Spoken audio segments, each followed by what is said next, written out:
if this is your first time joining Career Innovations, if you did submit a question prior to the workshop, and when I say prior, it's about 24 hours before the workshop. That way we can include the questions on the slides. If you did not, or say if you just signed up for the workshop this morning or earlier today, I can tell you your question more than likely will not be included in the workshop, but you can ask questions following the session. So I do open the lines up for you to ask questions. You can either type your question at the bottom by using the panel at the bottom, or you can actually raise your hand. I will unmute your line and you can ask your question verbally. So those are the two ways that you can ask questions. Keep in mind we are covering a lot of material. There were a couple questions that were repetitive, so I went ahead and combined the questions and put them in one slide, which pretty much will cover both questions instead of trying to cover them separately, so I did put those together.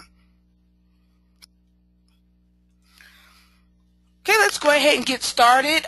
Just a little bit about Career Innovations. I am the Director of Recruiting as well as the founder of Career Innovations. I'm Bridget Baggett. I'm also another title people give me is either a headhunter, a recruiter.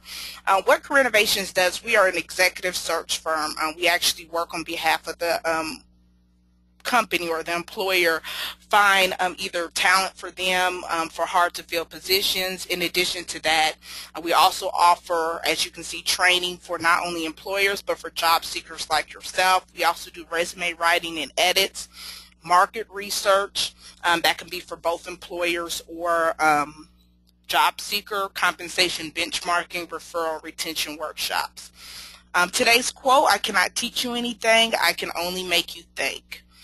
And that goes for anyone that's on the line. You know, these are things that we're going to talk about that, you know, may not be 100% guaranteed, and I've actually had some people think that, you know, some of the tips I give are not practical. You know, I don't know how they could, you know, they don't think how they could implement these options or some of the feedback that I give them. So just keep an open mind when we move forward, and you know, these are the things that I've had other candidates do as they look for a job.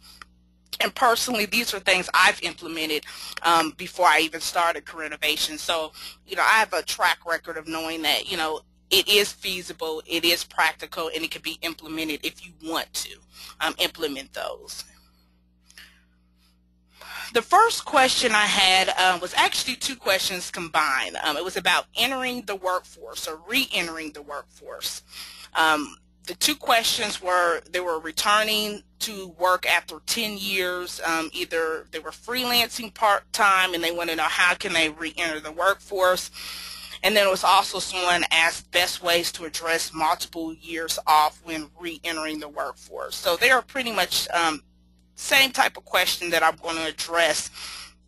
When you're re-entering the workforce, when you're re-entering the workforce, you want to keep in mind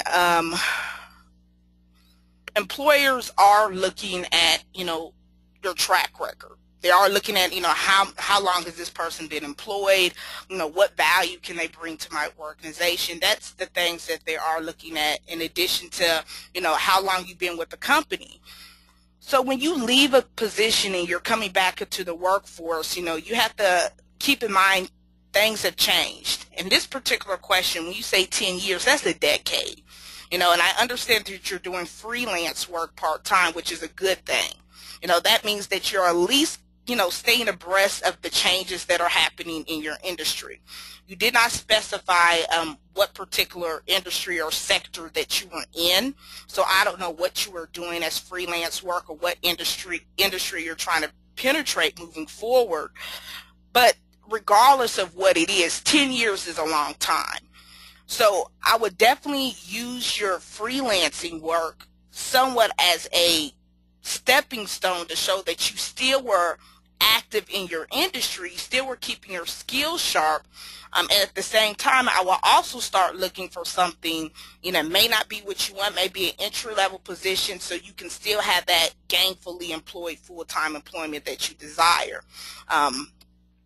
First thing you want to do, and I have on this slide, is you want to plan to win. You want to develop some type of action plan for keeping your professional prospects alive. So when you were out for these 10 years, my first question would be to you, were you still engaged with the industry? Were you still keeping in contact with your professional contacts or colleagues or co-workers or whatever the case may be? Were you still keeping your name at the top of their mind? Because that can be something that slowly can fade away as time goes by, you definitely want to still be able to let them know that you're still active in the industry, though you may not be working for that company. Next thing, you want to also be realistic about this. Like I said, a decade's a long time. Even 5 years is a long time. Within 5 years, we already have two windows. 7 and 10 has come out since then. So a lot of things have changed within a 5 and 10 year period. So it can be a game changer. And what I mean by a game changer, you may have things that have changed so drastically that you may not be in touch with. And a prime example is I had someone that was gainfully employed. This person was working, and they were working for a company. They were in a marketing position. They're working for a company, I want to say in the upper part of 12 to 15 years. And, and no fault of their own, the company just, was making cuts, and they end up laying this person off. This person was gainfully employed, so it wasn't like this person was out of work 10, 15 years. They had a job, but the company they worked for was a smaller organization, and a lot of the technologies these companies that she was applying to or requesting, she had not been exposed to. Her smaller organization still was using Excel, still was using their own software, their own programs to keep track of prospects and to keep track of contact information, and one of the key questions that one of the employers asked was, do you know Salesforce? I don't know if anyone out here knows, but Salesforce is big right now. If someone's in a sales position or marketing position, a lot of people are using Salesforce. That's the CRM, and she could not say that she's been exposed to that software. And that was one thing that was holding her back, because they wanted someone that could, hit the ground running with following up with their leads, implementing this software to keep track of their potential contacts. And something as small as that, for me, I'm thinking like, well, why don't they just train them?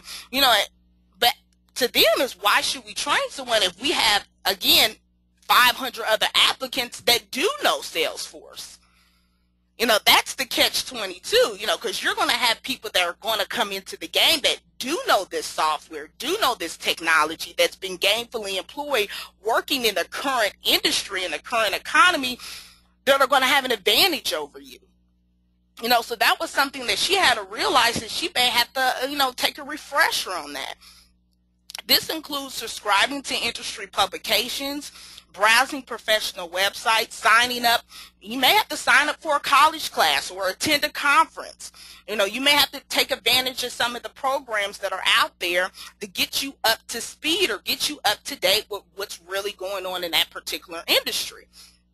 And that's the only way you're going to be able to do it, not only to increase your professional vocabulary, but also so you can compete with the other contenders that are out there that are applying to these same jobs. Another thing you're going to have to do when you're trying to re-enter the workforce is you're going to have to start to either build or either rebuild your network. And it's going to probably be more of the rebuilding, because this goes back to, single moms or, people that are going back to school. Their kids are in school now, so they've been off of work until their child started school. So that may have been 4 or 5 years.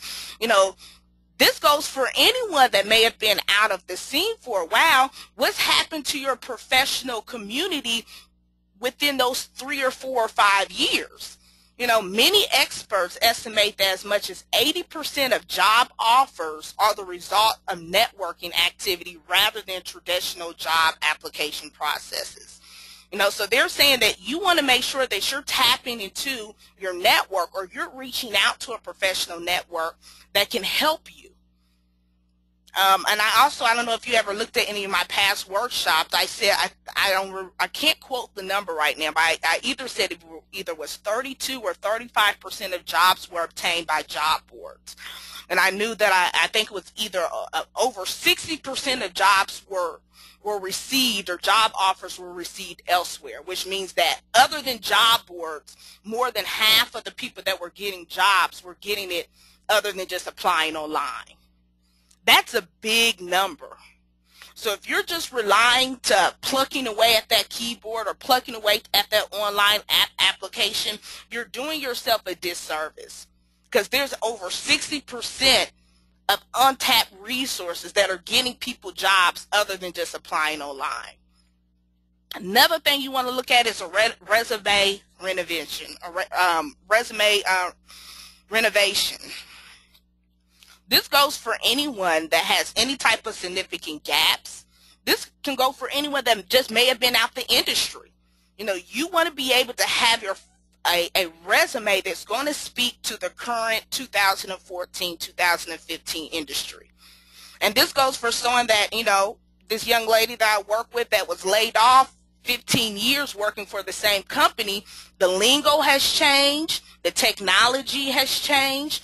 Even how the department is run and the organizations have changed.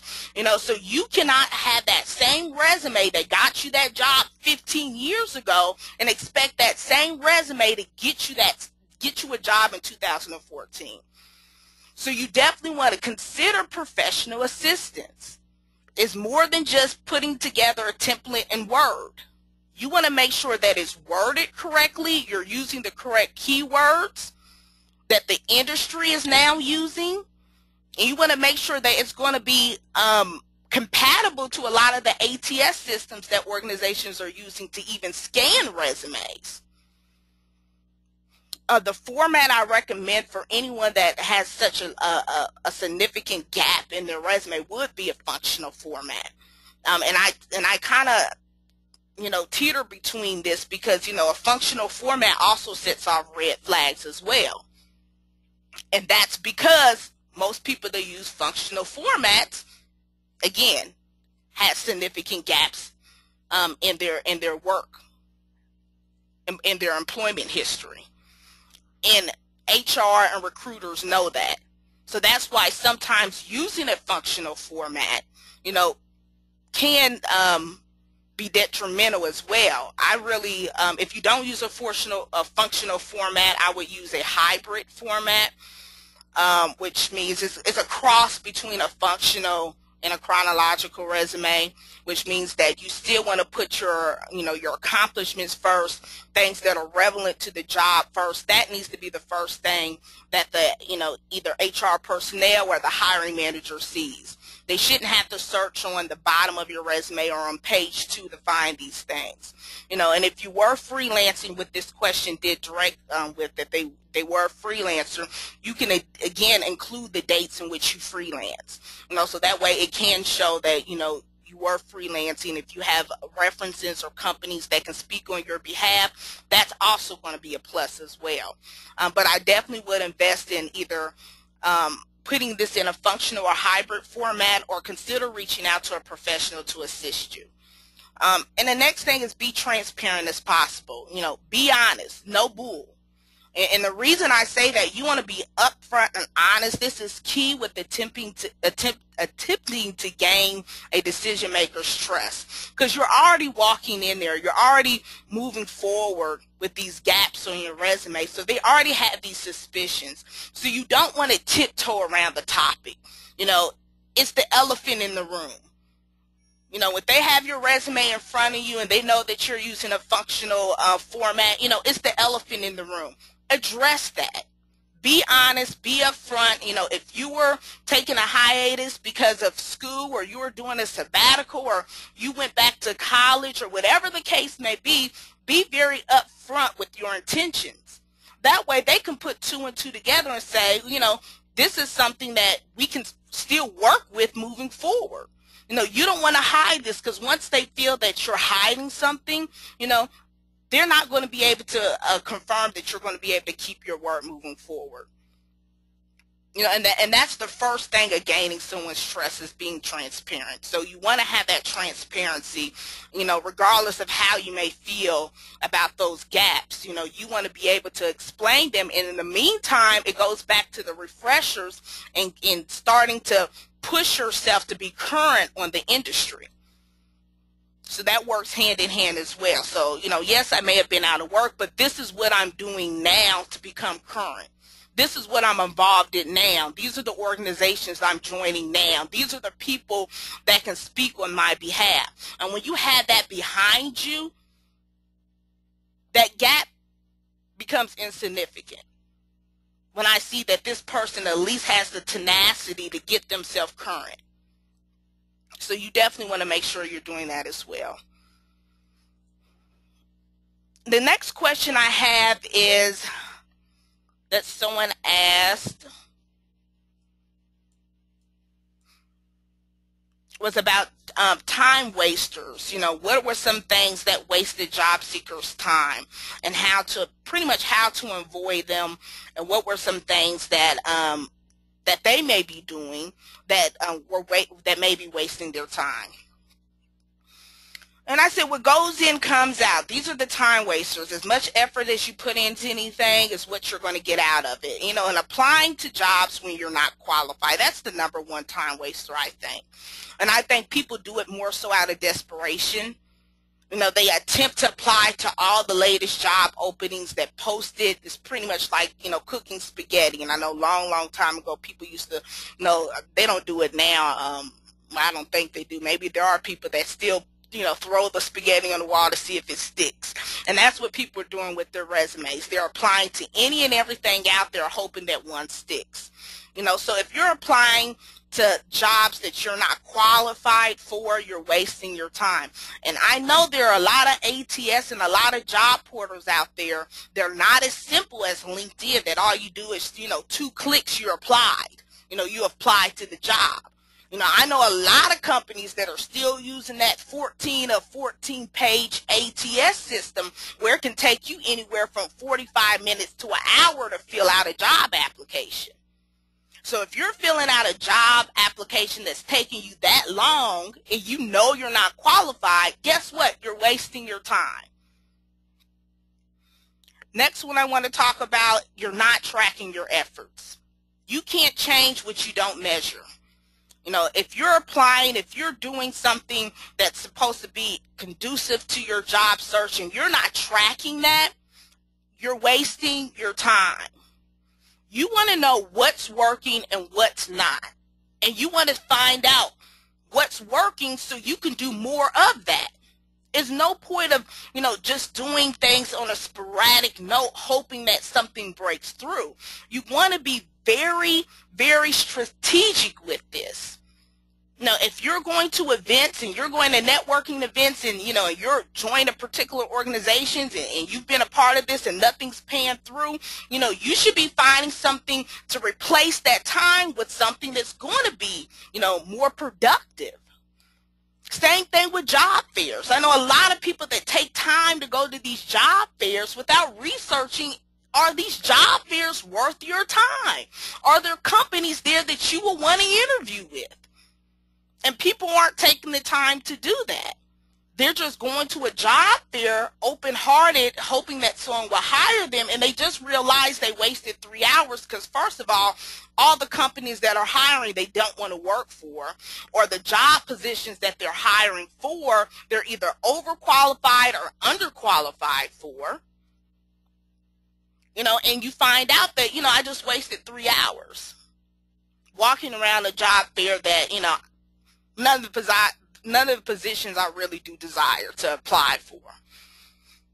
And you also want to make sure that you're finding out, again, what's working and what's not working for you. No diversification. And that goes back to expanding your search methods. Back to the statement when I said if you're only using job boards, again, you're wasting your time. You want to focus your energy not only to the positions that are laser focused in what you want to do, but also you can put a face with a name and reach out to someone and make that dream job tangible. What I mean by that, after I apply to a job, I want to know that I can reach out to John Doe, who's the hiring manager for that job, and start to build a relationship with that person. Not just hope and pray that I get a call back. So you want to make sure you're diversifying your efforts when you're out there applying for jobs. And this goes for networking as well. Are you just networking with other job seekers? Did you catch that? Are you just networking with other people that are unemployed like you? Where is that going to get you? You should be networking with people that are in the position to at least pass your name on or have the authority to make that decision. May not hire you on the spot, but at least have the decision to put you in the running. And a lot of these people you're not going to find at, I know it might be some people on the line that criticize me, but a lot of these people you're not going to find at happy hour. You're not going to find at the free wine and cheese tasting event. These people, when you find these people at organized affiliate or association or industry-driven association specific to what they do. If they're in engineering, they're part of the National Engineering Association, and they're at those meetings faithfully. So you definitely want to make sure you're diversifying your networking techniques, and you're not just painting yourself in the corner with other people that are unemployed. Another one is applying for jobs you don't want. It goes back to, it's kind of like the other side of the coin for not qualified. But I also see people applying to jobs just to see what happens. I wouldn't take it, but I just applied to it to see what happens, see if I get a call back.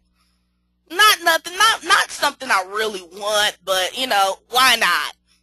You're wasting your time, because if that job does come through, what are you going to do? Are you really going to take on to that job? So you want to make sure that you're applying to jobs that you really want to seriously consider. And if you're not, you're wasting your time.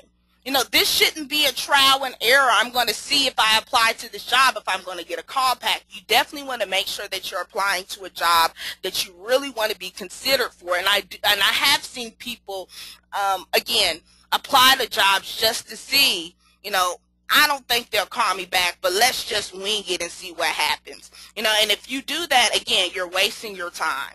So you want to make sure that you are putting effort and you're putting thought into the positions that you're applying to. Next one is sending mass resumes and not following up. And that goes back to applying to jobs that you're not qualified for, but it also goes to sending every single recruiter on LinkedIn your resume to ask for it. And this is coming from a recruiter. I'm telling you this. If they don't have a position readily available to at least say, hey, you know what, I have something I would love to consider you for, why just be another resume on top of the other 100 resumes they're receiving? You're wasting your time crafting that resume up, sending it to this recruiter that more likely won't reach back out to you unless something comes up. So you want to make sure who you're sending your resume to, and if you're sending it to them, you're having good intentions that they're going to follow up with you. Or at least you're going to put something on your calendar or your Excel sheet or however you're tracking this. And I put that plug in there because hopefully you are tracking who you're sending your resume to, so that way you can follow up with that person. And if you're not doing that, and I know people before, a person will call back and reach out to them, they don't know who it is. I've sent my resume to so many people, they left the voicemail. I don't know who it is. No, and they're scared to call them back because they don't even know who the company is. They don't know the person they sent it to, and they don't have any record of who or when they sent their resume. Next one is waiting by the phone. That goes with if you're just waiting by the phone to ring, you're wasting your time. And it goes for people that they're waiting to get either through the next part of the the interview process, or they got that phone screen. All you can do is follow up and keep it moving. Don't potentially ruin another opportunity because you're waiting for something that may not materialize. Recruiting can be so fickle at times. And that's because depending on the quarter, depending on the employer's needs, the company's budget, they may have positions that's open second quarter and on hold third quarter. I'm telling you this from experience. I work with companies that are, ready to go the first and second quarter of the year, then third or fourth quarter of the year. Oh, let's put that position on hold. We'll revisit that next year. And then you may have candidates waiting in the pipeline to hear from a position that's not even there. Don't get me wrong. Employers drop the ball if they don't reach back out to the candidate and let them know that, hey, we're putting this position on hold. We all drop the ball sometimes. So, that does happen. But in the meantime, if you haven't heard anything back, keep it moving. Isolating yourself. This is not the time to be a hermit. This is not the time to be a hermit. And what I mean by that is, I know from my own personal experience, I know that, when you're looking for a job, you're not the most socialite, not that social butterfly that you used to be when you're gainfully employed. And I know some people, they become an introvert. They don't want to talk. They don't want to come out. They don't want to go out. Sometimes you may even feel guilty that you don't want to leave the house to socialize and meet new people. But that's the wrong thing to do. I even know people that are unemployed that you don't even know they're unemployed because they still are living in the reality that they're gainfully employed. Their LinkedIn profile still says that they're gainfully employed. So how can you help someone that first and foremost is in denial and they're isolating themselves, that you can't even help them because you don't know they need help? So if you're isolating yourself, you're wasting your time. Because somebody that potentially could see you as a potential employee or candidate won't know that you're even available for hire because your profile still says that you're working and you're not looking for any opportunities. Only a set number of people know that you're looking for a job. And the person that really needs to know is the decision makers. Your best friend can't help you. Some can, but you get what I'm saying. And these are the only people that know. So you definitely want to make sure that you're not isolating yourself and you're really being open about your job search. Nothing to be ashamed of. Next thing is internet. And I think this is also a big one as well. Internet surfing, going online, LinkedIn, Facebook, all of that good stuff. And I even say LinkedIn even though it's a professional site. But it's also wasting your time. And I know this because I get caught up in it. I go on LinkedIn for one thing and I find myself reading an article or clicking on this or clicking on that. And I look at the clock, an hour's passed and I haven't done anything. And I'm pretty sure it happens with you. You get caught up with GChat or Messenger or LinkedIn and emails. That's another one. You should be setting the time in which you check and respond to your emails. Unless it's for a job offer or it's an employer, nobody's that important that they can't wait a certain particular time for you to respond back to them. And that's exactly how I do my emails. I respond to emails in the morning and then I respond to emails in the evening. If I spent time and set time aside every second of the day to respond back to an email that I received, I wouldn't get anything done because I receive over 100 emails a day. Probably more than that. So I'm just saying, if you're I know that's a big time waster that you're sitting there replying to every single email that comes across. You should definitely be making the time or carving out a time that you're only looking at and responding to your emails at certain times of the day, and you're freeing yourself up particularly either to be reaching out to decision makers or making cold calls or networking and getting out there and being part of the career search. And the last one is not knowing when to walk away. And everyone knows they've been in a position where they just quite weren't ready to move on. Or they've been led on to the point, again, no fault of your own. You know, employers out there may say, hey, we'll follow up with you in a week or two, and a week or two has passed and you haven't heard anything back. So you're sitting there on pins and needles and you don't know what to do. You followed up, you're still not hearing anything. You have to know when to walk away. If you don't know when to walk away, first and foremost, you're going to drive yourself crazy for a response that you may never get. And other opportunities are going to be passing you by while you're waiting to hear from this one company that may never reach back out to you. It's happened to me. You know, it's happened to me. I've reached out to companies and, you know, got that goat and we'll reply or we'll follow up in a week and never heard anything back. Happened to me. You know, and that whole week or two while I'm waiting, you know, I could be doing other things. I can be getting other opportunities in the pipeline. But I'm so anxious and I had this anxiety of waiting to hear back from this one company. So I've wasted a whole week. So you definitely want to know when to walk away. My rule of thumb, and I've said this before, is the 3 strikes and you're out. You know, and usually if you've done an interview face to face, hopefully you sent a thank you letter, not an email, an actual physical card saying thank you, making sure you put in something that's that can spark the conversation that you've held or a particular selling point of yourself in that thank you card. Next one should be electronic format, which means that you do follow up with the email just confirming, hey, did you get the thank you card, sharing a article of interest, sharing something that the organization is currently doing, providing some type of solution in electronic form. In the electronic format. I've seen people send, you know, different articles from their competitors showing, hey, you know, check out what so-and-so's doing.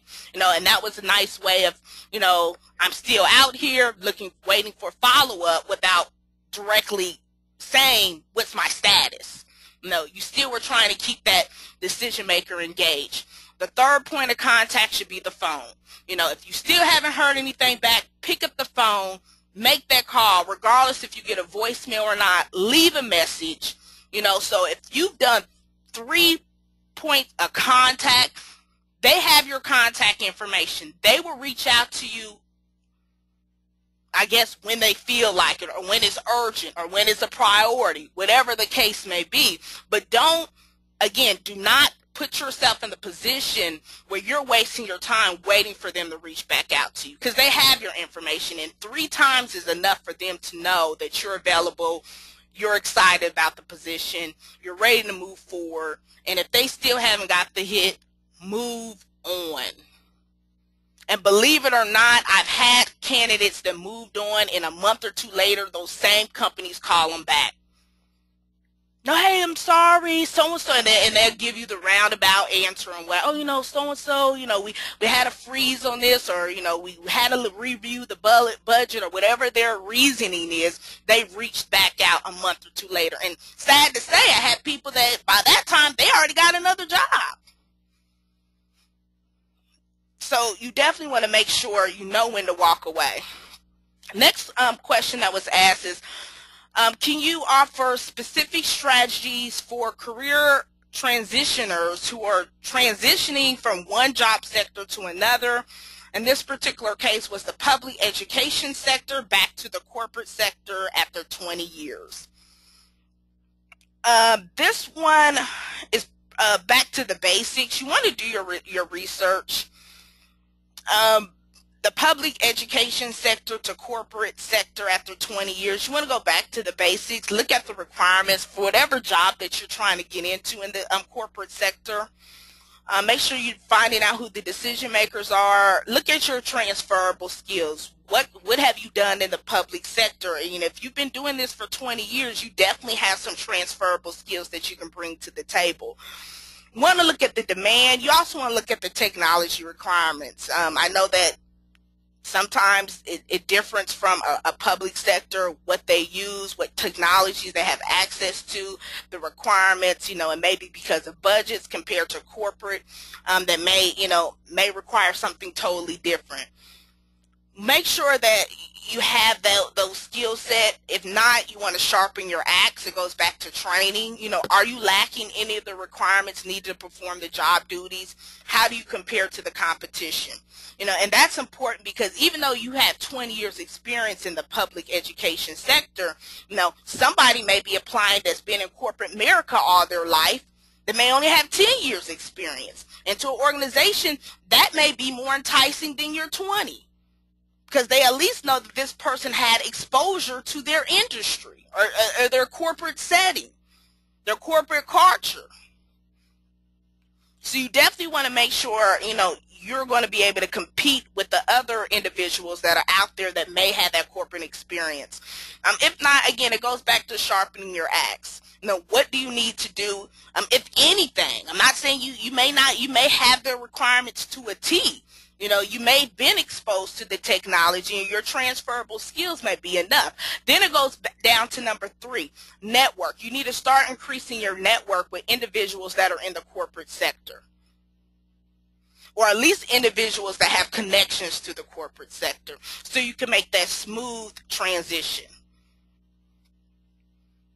And that, again, start networking, joining these organizations, associations, rubbing your elbows with these decision makers, people that are in the corporate sector. And again, it goes back to, being unemployed, networking with other unemployed. If you're in the public sector and you're trying to get out of it, does that mean you just network with people that are in the public education sector? That means you're going to have to break through that safety net and start networking with people that you may not be used to networking with or may not be in your industry, because those are the people that are going to pay the way to getting you into that corporate sector that you desire to obtain.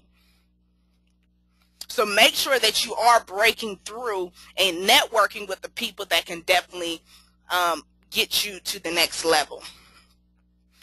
This is all I have tonight. I did have some questions prior to me putting, or I should say following putting this workshop together. Someone asked about, is there really a such thing as a job hunter? If so, where would I find one?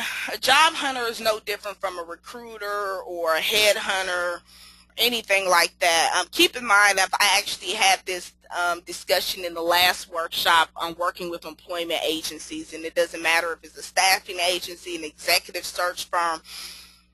At the end of the day, they're working on the behalf of the employer. So even if you are working for a job hunter, and most job hunters, I shouldn't say most, but I don't know, but there are some that charge for a service, but finding a job shouldn't cost you a service. That cost is passed on to the employer. But that goes back to, if I'm getting paid by the employer's writing me the check to find them the best candidate, guess what? I'm working for the employer, not you. And that's just, that, unfortunately, that's business. That's how it goes. So even if you are working with a recruiter or a headhunter, keep in mind that they get paid through the employer. So sometimes your best interest may not be at heart. So that's how that works. They usually don't charge you a fee, just like me as an executive search firm. We don't charge our candidates a fee for them to work with us. So we don't say, if we get you a job, you owe us, X amount of money, here's an invoice. That's not how it works. Everything gets billed to the employer. So I'm working with the candidate for free, but then again, I have to make sure that candidate matches what the employer's looking for. So if the person's working with you and you're not a match, they're going to move on to someone else that's going to be a match, because that's how they get paid. But yes, that's what a job hunter does, and you can find one. Hopefully, if you're in a particular niche or industry, you want to find a recruiter that specializes in recruiting your industry. Why? Because they're going to have more leads. They're going to have better connections than someone that's just a general recruiter. So if you're in healthcare, you want to find a healthcare recruiter. If you're in engineering, you want to find someone that that's all they do is recruit in the engineering sector. You want to find someone that has that niche. They're going to be able to bring you definitely more leads than someone that's just recruiting any and everything. What lands an interview? An interview is land, again, by taking the steps that I spoke about through the slides, getting out there, networking, not just staying plugged up, unplug, still apply online, but you definitely want to start putting faces with a name, start shaking hands, and making some real human connections. You know, that's going to land you an interview. Because people, just like business, people do business with people they respect, people they like, and people they can trust. And if all I have is just an email or electronic format of you, which is your resume through a portal, you know, that's fine. But a lot of people that have that personal connection, and, you know, I know so-and-so from this organization, they're probably going to get a little bit more, and it's just human nature, favoritism, whatever you want to call it, just human nature. I'm going to go with someone that I know, someone I have a relationship with, someone that we have something in common. So you definitely want to make sure that you're getting out there, you know, putting faces with names and actually building solid relationships. Those were the other two questions I asked. So what I'm going to do now, we're at about 1:45, so I'm going to open up the lines for any other questions that we may have. And I'm going to see if we have any hands raised.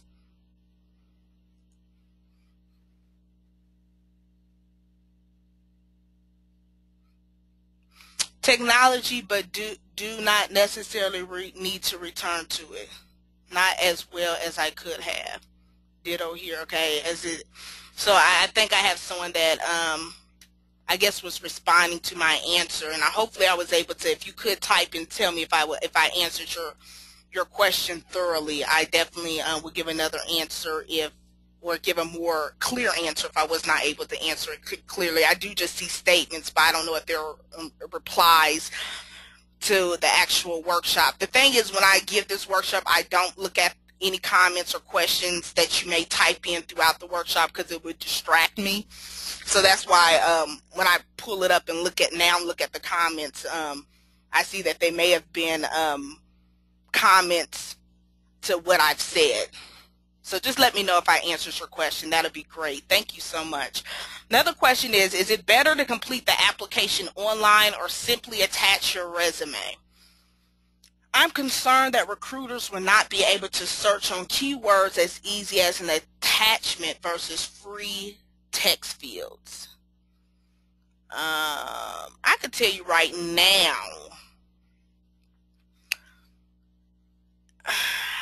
there's so many ATSs out there, but I know when you upload an attachment, and not all of them do this, either they give you the option to quote-unquote copy and paste your resume in it, or like you said, you can do an attachment, and I've seen that when you do an attachment, it puts it in that exact same box anyway.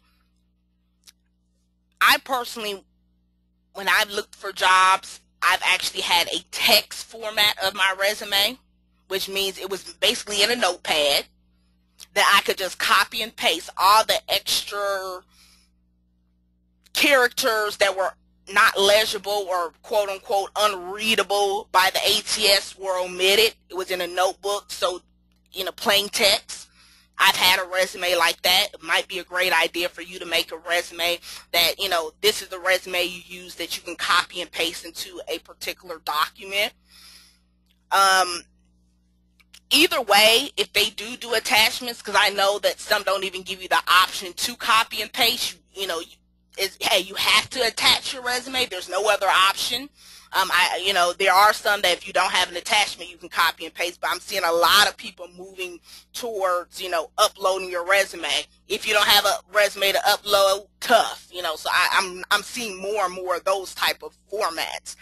Regardless, they're using parsing software to scan these resumes, whether you're putting it in a text format or if you're uploading an attachment. That's why it's crucial to make sure that you have an ATS compatible resume, which means that you're not uploading PDFs with all this, borders and sidebars and all this stuff where it's gonna, and how take a PDF, take a resume that may be in a PDF and paste it in a notebook. I can tell you right now, if I take my PDF resume and copy and paste it into a notepad, it's scrambled. It looks like it looks like just foreign characters. So that's how you will also know, is it going to be legible? Because I know a lot of people, when they upload these fancy PDF files and they have their, their information in this nice compact text boxes that was personally made for them, ATSs can't read that. And especially marketing and sales people that like to use graphs, and don't get me wrong, it's beautiful if you're handing it to someone, but they can't read that numeric graphs and stuff that you're inserting in your resume. So you definitely want to make sure that you are using an ATS compatible resume. And another thing that I've said on past workshops, you can, I've seen people that have made a resume that's ATS format or compatible. Is they actually, and mind you, it's not for beauty, it's not for look, it's not for cosmetic purposes, that have it formatted in a plain text doc, and then at the bottom they'll actually have a section, just like you have a section for experience, education, they'll actually have a section that says keywords, and they'll put a section in there with keywords that are pertaining to their industry. And some people, I don't know, I think it's Woodle or one of them, that they'll take I can actually send this in an email because I've used it before.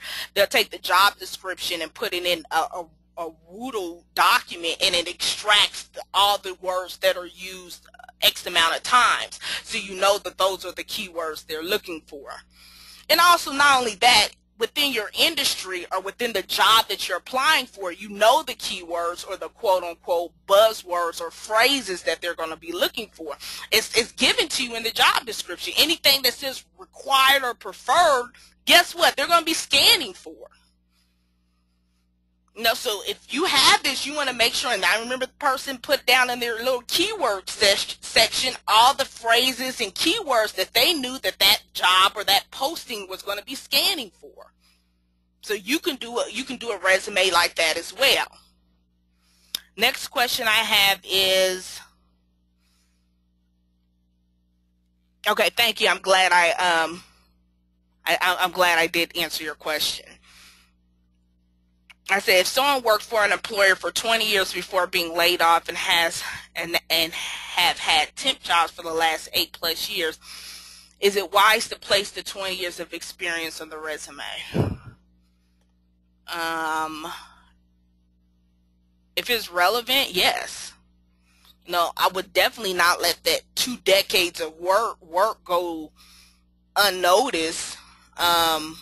Especially if it's pertaining to the job. So if it's a job that, you've done for 20 years that actually got you those temp jobs that you're working for 8 years, it definitely is some relevant information on there that they saw that was key to you getting these temporary positions.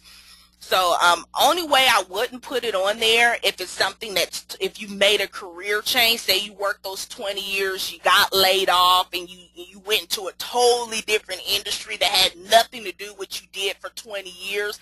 No, then I can understand that you may not want to put the 20 years on there, but if it's something that, it all works together, all meshes well. You've done this for 20 years, you've done this for 8, and it shows growth. And not to say that it's not going to turn your resume into a 3 or 4 page document. You can be very brief with those 20 years. You can just put where you worked, how long you worked there, and put some of those essential duties, or I call solutions, that you implemented there, and then you can focus more on those temp positions that you're working, because that's going to be your most current experience. because again, things have changed over the last 8 years. So they may look at your job that you worked for 20 years and may, some of the things you may have done while you were on that job for 20 years are obsolete now. We don't even do that anymore. So be careful what you're putting or what you're highlighting in those 20 years of experience. Make sure it's going to add value to whatever you're trying to apply to. But again, if it's something that's in the same industry, same type of position, definitely make sure you include it. Okay, another question is, I got it now that a functional resume is what I need to use, but I'm not sure what functions to highlight. In other words, what I really want to do next. What kind of professional service do I need? Career counseling or resume writing? You first want to figure out what you want to do. And I think you already know. You were freelancing. You kind of already know what's out there. What you like about it. That's the beauty of freelancing. You can take jobs you want to take, you can reject the ones you don't, so you kind of already know what you like to do and what was something that you had to do to pay the bills. So you definitely want to zero in on the things that you like to do, because now, this is a perfect storm for you per se, is that you can make a decision on what you want to pursue and start highlighting those attributes that are going to get you into a position to capture what you really want to do versus what you had to do to survive. So I think you already know what you want to do, is putting it in words probably that you're having a difficulty with. And that's where the writing will come into play, looking at how to put together your resume to highlight the things that you truly want to do.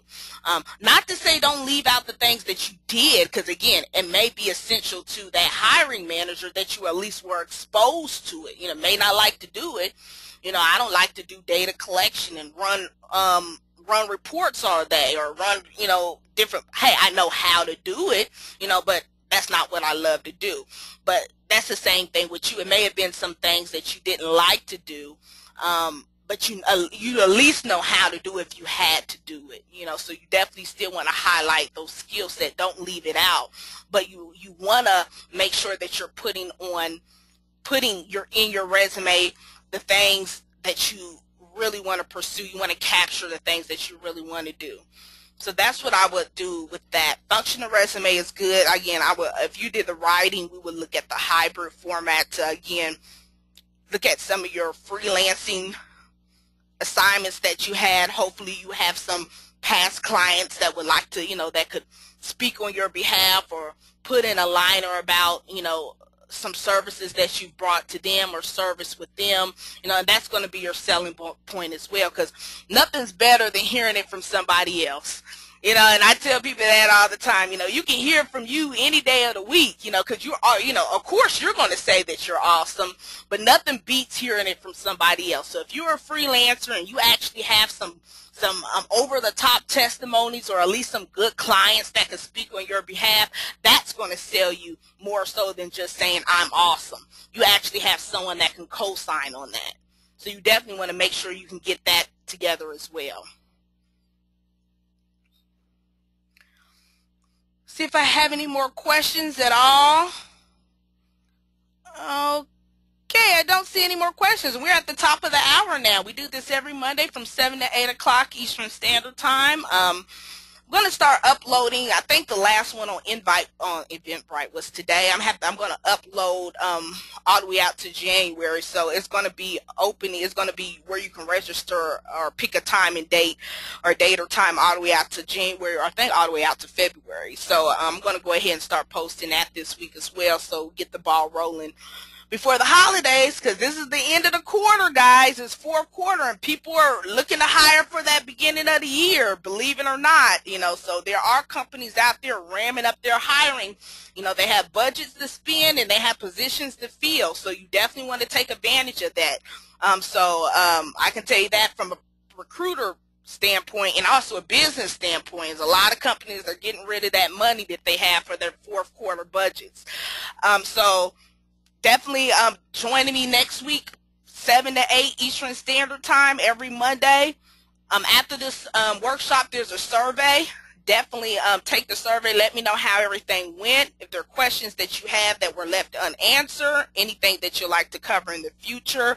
We're putting together some on-demand workshops, so workshops that we actually touch on more in depth, because this is kind of a general, broad forum that we do. Q&A session, call in with your questions, but we also have workshops that are going to be very narrow, very specific, and it's going to do more than just scratch the surface, that we're putting together, and we're going to actually make them on demand, so people can just click on them and listen to them when they have time to, and they can follow up with me if there are any questions after the workshop if they so desire. So we're finding that a lot of people's time, they just don't have time to log on. I totally understand. So we're going to also start making some workshops on demand. So thank you so much for your time. Have a great night, and look forward to seeing or hearing from you in the future. Thank you.